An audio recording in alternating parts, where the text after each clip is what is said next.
Welcome. So in this tutorial, I'm going to show you or teach you on how to add a contact form on Google Sites. So if you want to know how I did it, just keep on watching.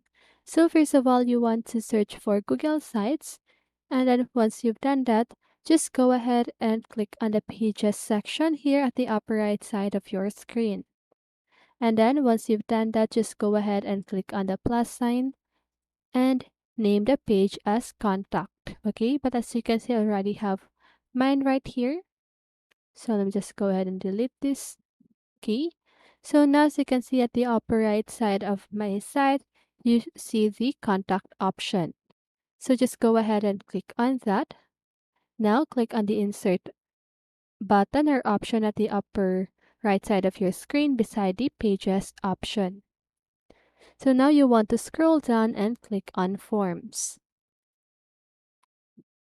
And then here, as you can see, I already have my form right here, or contact form. So if you want to add that, what you need to do is to just go ahead and open your Google form, then sign in your account. And then here, you should see the contact information. Okay, so just go ahead and click on that. Then once you've done that, you can now just go ahead and add any questions that you want. If you want to add more questions, okay, so just go ahead and do that.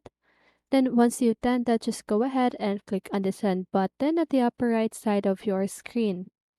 And then what you need to do is to just go ahead and send this to your own email. Okay, so just go ahead and type your email address.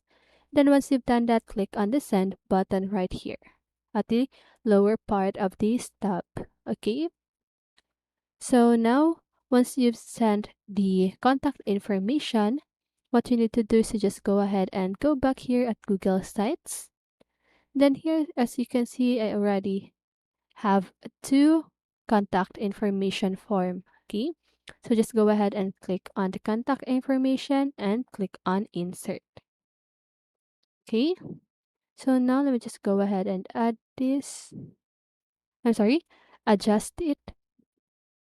So now what you need to do is to just go ahead and click on the publish if you are happy about your contact information. Okay, and that is how you do it. So I hope this video helped you, and if it did, make sure to like, subscribe, and hit the bell notification so you won't miss a video. See you in the next one, and have a great day.